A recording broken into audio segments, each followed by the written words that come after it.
US President Donald Trump held a lengthy phone conversation with Russian President Putin today, discussing ways to end the war in Ukraine. In fact, the conversation lasted for over 2 hours, is what we understand.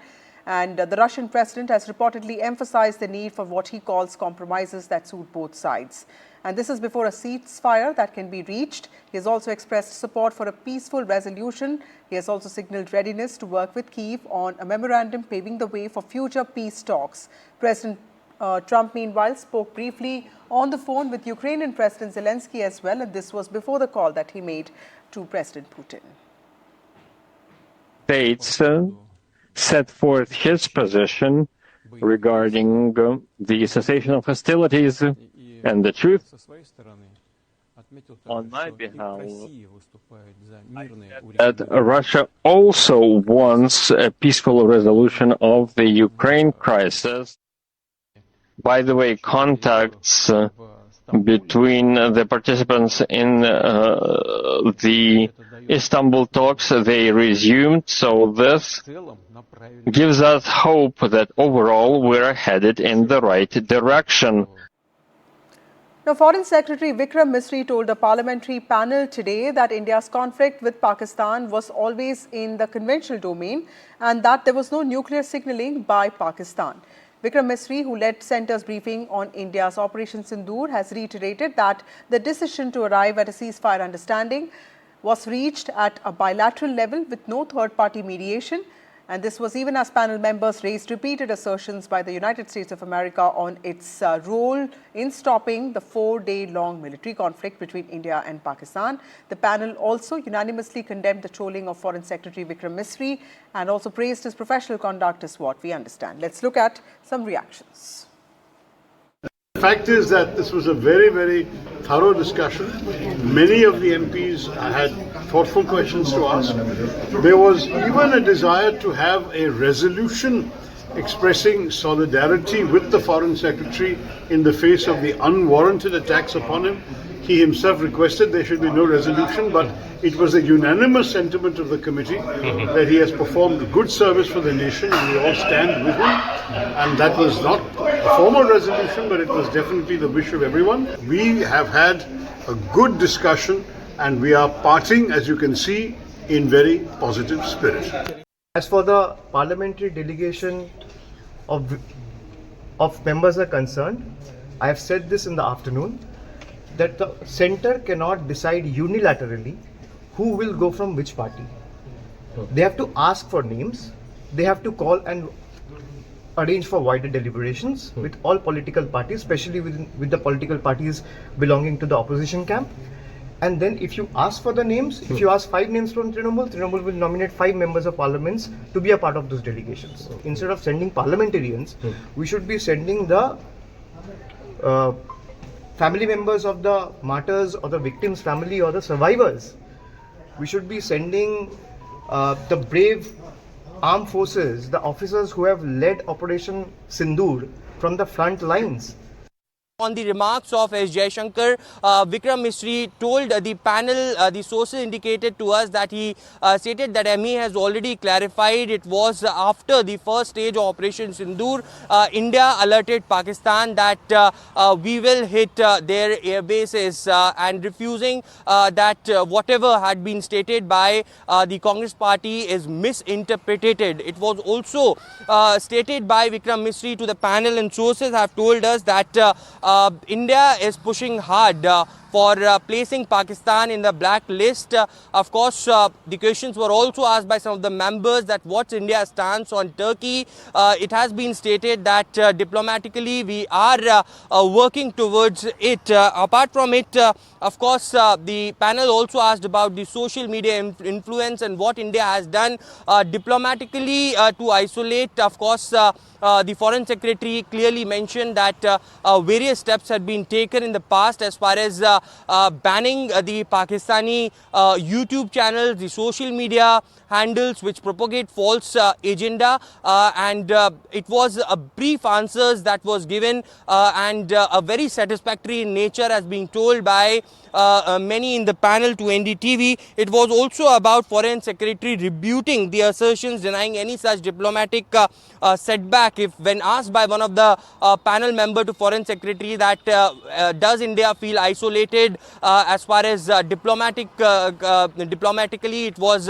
of course had been told by Foreign Secretary to the panel that now India is reaching out globally and a multi-party delegation is also being sent out. Now, India's stance would be put in front of the entire globe to isolate Pakistan. Also, in a sense, how Pakistan is sponsoring terror from their soil. Lastly, we can confirm to our viewers that tomorrow as well there would be another round of briefing to the MPs who are going across the world by the MEA in Parliament, and later the third round of meeting. Shashi Tharoor at the beginning stated that his delegation is going at last, and therefore his briefing, his panel's briefing would be done at a later stage. But those members who are going abroad tomorrow or after that, they would be briefed about how India's position should be put out across the world very strongly in terms of how India had retaliated and was never an aggressor in the entire Operation Sindoor that unfolded. So NDTV is on the LOC after Operation Sindoor. This is the first media access to show what changed after Operation Sindoor. NDTV is at the last post of the Indian Army that dismantled Pakistani military and terror positions across LOC in Lipa Valley. And here's a special report by my colleague Nazir. NDTV is right at the line of control, first time after Operation Sindoor here in Kupara sector. And these forward positions, the frontline posts of Indian Army tells you the story. No damage to any of these posts tells you that Pakistan has not been able to inflict any damage in this particular sector. While on the other side of the fence, Army says there's massive damage to Pakistani installations, Pakistani positions and terror launch pads. Let me show you how close we are. This is the line of control and this is the fencing along the line of control. And on the other side of the fencing is Lipa Valley. And according to Army, there have been many terror launch pads and the Pakistani positions which were heavily pounded by the Army. And they were dismantled, destroyed and damaged during May 7 and May 10 before the India and Pakistan arrived at a ceasefire understanding. And this bunker, which is literally standing tall, tells you the story.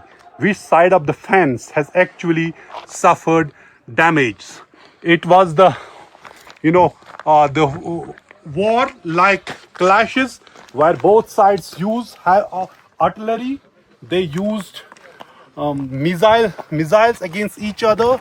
They used drones, but Army here is saying most of the missile strikes from Pakistan and drones were neutralized before they could hit any target here in this particular sector. And Army is also maintaining that there was zero casualty on soldiers on Army during Operation Sindoor in this particular sector, while as our Pakistani side suffered many casualties. So this is the place where Army says Pakistani positions were targeted from here without any damage to these Indian positions or the soldiers here at the line of control. So this is the situation after Operation Sindoor. We're able to reach here and see in this really far off, the last post of the Indian Army along the line of control tells the story how things have played out during Operation Sindoor, which India says is a new normal. If there's any terror attack in future, that would be considered as an act of war. So Army is saying here they are in a state of alertness, and Operation Sindoor may have been halted. It's not over. That's why we are also wearing these bulletproof gear here at LOC, because nobody is sure, even as ceasefire is maintaining since May 10 after India and Pakistan agreed on ceasefire understanding. Here at the line of control with cameraman Amir, Nazir Masoodi for NDTV. Moving on, doubling down on his attack on External Affairs Minister Dr. S. Jaishankar, senior Congress leader and leader of opposition in the Lok Sabha, Rahul Gandhi today reiterated his earlier claim that centre had informed Pakistan at the start of Operation Sindoor and this wasn't a lapse, it was a crime. As expected, this drew a sharp response from the government, which called it an utter misrepresentation of facts. In fact, ME has also clarified on this earlier. Vikram Misri, the Foreign Secretary, also spoke about this at the Parliamentary panel on External Affairs. BJP has said that Rahul Gandhi is misrepresenting the minister's remarks, saying that it reeks of malified intent. BJP has also questioned the timing of this charge.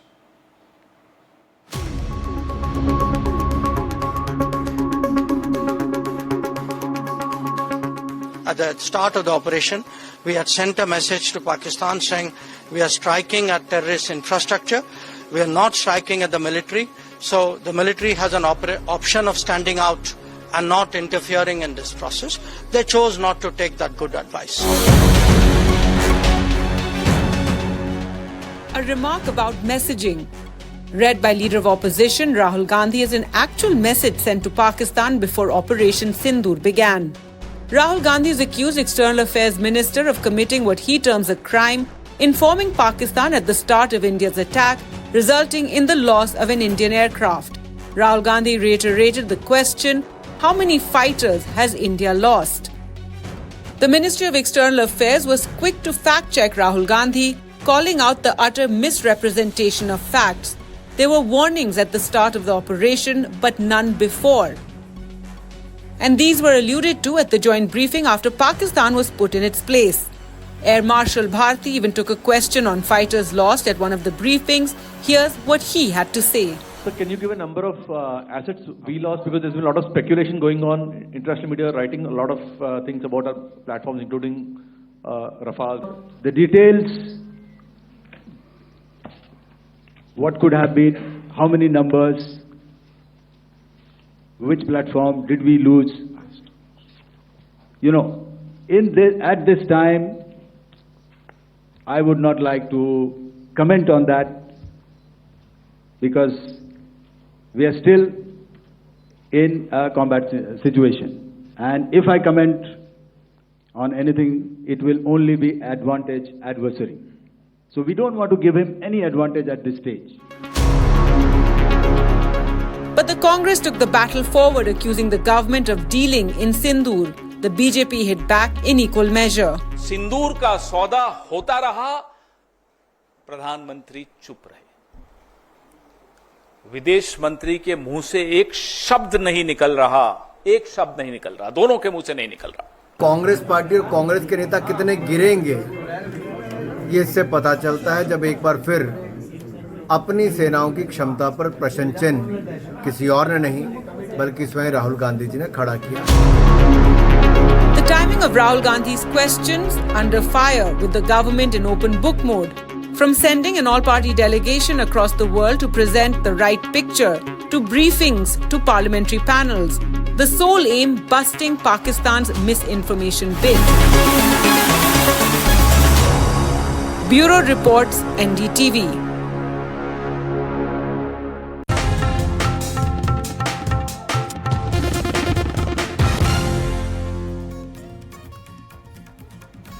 Welcome back. Heavy rainfall since the last 48 hours in Bengaluru has resulted in severe waterlogging in several parts of the city, and this has also put a halt to daily life in Bengaluru. In fact, many tree branches have fallen off and vehicles have broken down due to the heavy waterlogging that has been witnessed across the city. This has also caused traffic congestion in some parts of the city that's already known for its infamous traffic concerns. Visuals showed people wading through knee-deep water as city's drainage system failed to cope with the sudden downpour. In fact, streets also turned into streams and several vehicles were seen partially submerged. Commuters were also left stranded as public transport system slowed down for quite a bit of quite some time. In fact, my colleague Deepak Bopanna sent us this report in the evening. ಅಲ್ಲೇ ಮಳೆ ಬರಲಿ ಅಂತಾನೆ ಪ್ರಾರ್ಥನೆ ಮಾಡೋದು. ಹೆಚ್ಚಿಗೆ ಮಳೆ ಬಂದಷ್ಟು ಸರ್ಕಾರಕ್ಕೆ ಎಷ್ಟು ಲಾಭ ಇದೆ ಅಂತ ನನಗೆ ಗೊತ್ತಿದೆ. ನಾನೊಬ್ಬ ಪವರ್ ಮಿನಿಸ್ಟರ್ ಆಗಿದ್ದವನು. ಆ ಮಳೆ ಬಂದ್ರೆ ನಿಮ್ ಡ್ಯಾಮ್ ತುಂಬಿದ್ರೆ ರೈತರ ಸಮಸ್ಯೆ ಎಷ್ಟಾಗ್ತಿರುತ್ತೆ. ಇವತ್ತವರೆಗೂ ಒಂದೇ ಒಂದು ಸಣ್ಣ ಇನ್ಸಿಡೆಂಟ್, ಒಂದು ಡೆತ್ ಬಗ್ಗೆ ನನಗೊಂದು ಮಾಹಿತಿ ಇದೆ. ನಾನು ನಿನ್ನೆ ರಾತ್ರಿ ಬಂದೆ. ನಿನ್ನೆ ರಾತ್ರಿ ಕೂಡ ಮಳೆ ಬಂತು, ಎಲ್ಲೂ ಏನು ಯಾವ ಆಘಾತನೂ ಆಗಿಲ್ಲ. ಇವತ್ತು ಕೂಡ ಏನಂತ ಎಲ್ಲ ಕೂಡ ಈಗಾಗಲೇ ನಮ್ಮ ಅಧಿಕಾರಿಗಳು ವಾರ್ಫುಟ್ ಅಲ್ಲಿ ಇದ್ದಾರೆ. ಕೆಲವು ಜಾಗದಲ್ಲಿ ಮಳೆ ಬಂದಾಗ ಪರ್ಮನೆಂಟ್ ಆಗುವಂತದ್ದು, ಕೆಲವು ಕೆಳಗಡೆ ಮನೆಗಳು ಕಟ್ಟಿದ ಜಾಗಗಳಿದೆ. ಈಗ ನಾನು ಮುಖ್ಯಮಂತ್ರಿಗಳು ಇದಾದ್ಮೇಲೆ ನಾನು ಮುಖ್ಯಮಂತ್ರಿಗಳ ಹತ್ರ ಮಾತಾಡಿದ್ದೀನಿ. ನಾನು ಇಲ್ಲೇ ಇರಬೇಕು ಅಂತ ಬಂದಿದ್ದೆ. ನಾನು ಇಲ್ಲೇ ಬಂದು ವಾಸ್ತವ ಬಿಡಬೇಕು ಅಂತೇಳಿ ನನ್ನ ಟ್ರಂಕು ಬಟ್ಟೆ ಬರೀ ಎಲ್ಲ ತಗೊಂಡು ಬಂದ್ಬಿಟ್ಟಿದೆ. ಈಗ ನಾನು ವಾಪಸ್ ಹೋಗ್ತಾ ಇದ್ದೀನಿ. ಈಗ ಹೋಗ್ತಾ ಇದ್ದೀನಿ. ನಾನು ಚೀಫ್ ಮಿನಿಸ್ಟರ್ ಇಬ್ರು ಸೇರಿ ಕೆಲವು ಜಾಗಗಳನ್ನ ವಿಸಿಟ್ ಮಾಡ್ತಾ ಇದ್ದೀನಿ.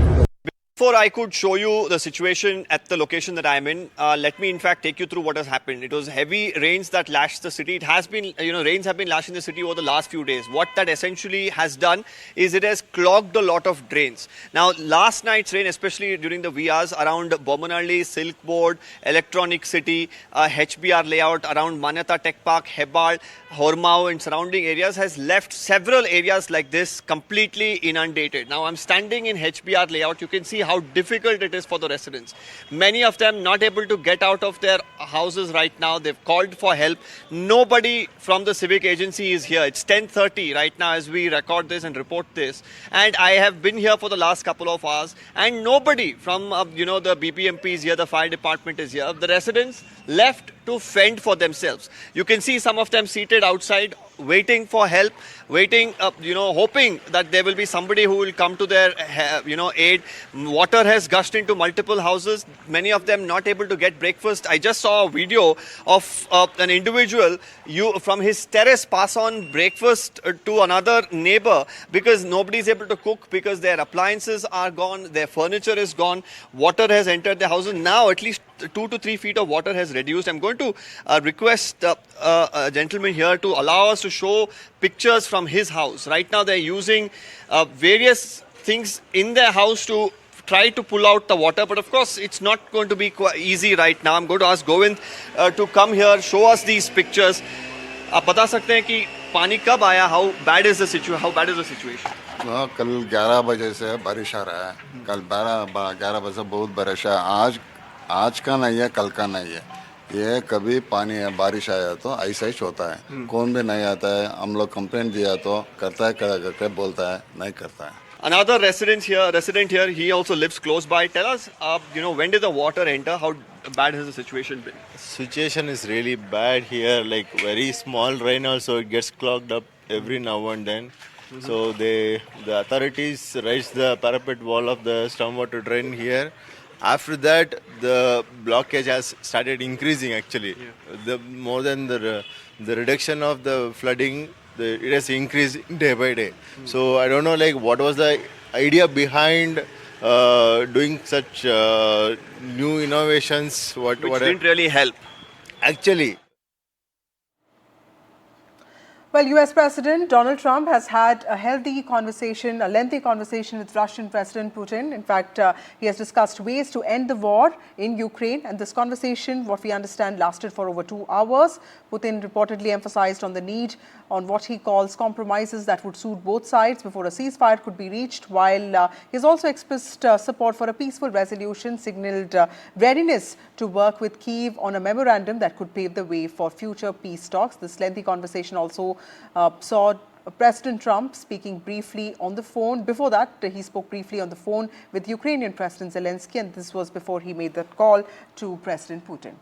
Nick Harper, who reports for NDTV, joins us now. Nick Harper, tell us about the key takeaways from this call, which was seen as high stakes for Donald Trump, and also what does this mean for President Putin? Well, high stakes indeed. Now, there had been some thinking going into this call that Donald Trump was going to push for a 30-day ceasefire, something that Ukraine had already agreed to, that the US and the EU had backed up. From this post on social media that Donald Trump has just put out, there does not seem to be a suggestion that that 30-day ceasefire had been proposed, spoken about, or agreed to. But what Donald Trump does say is that during that 2-hour phone call with President Vladimir Putin, the tone and the spirit, in Donald Trump's words, were excellent. He says he believes the call went very well. He also says that negotiations between the two sides, so between Russia and Ukraine, will begin immediately.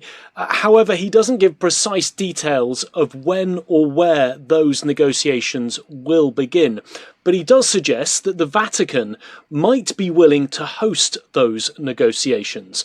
So Donald Trump's message seems very strong, very supportive, very optimistic that negotiations will be getting underway immediately. But I think it lacks some of the details that many people will be looking for. Exactly who will take part in the negotiations? Will it be the leaders of the two countries? Will it be President Vladimir Putin and President Volodymyr Zelensky of Ukraine? Will the EU be involved? Will the US also have part in those negotiations? And then, of course, the location. It could potentially be the Vatican, but it's unclear if it will be there and when things will get underway. But certainly an optimistic tone from the US president off the back of this call.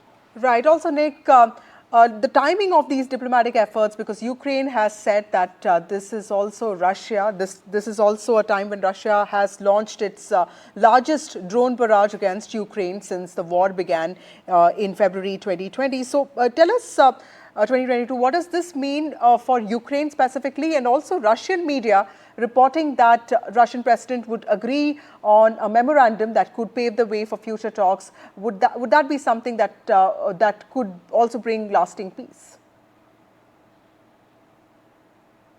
Well, potentially, yes, because what we saw over the weekend is very contradictory signals coming from the Kremlin. On the one hand, President Putin was saying that he was ready for negotiations, but on the other hand, Moscow was still launching drone after drone at Ukraine, the largest drone attack from the war so far. And those contradictory positions that seem to be being put forward by Russia, Donald Trump made the case on social media over the weekend that they were not helpful, counterproductive in many ways. And therefore, as we heard from the White House press secretary earlier, there was frustration from the White House, from Donald Trump, at both sides. Caroline Leavitt, the White House press secretary, saying that Donald Trump had grown weary and frustrated. It seemed as if really he needed to get some type of guarantee from President Putin that President Putin was serious about ending the war, serious about making a lasting peace.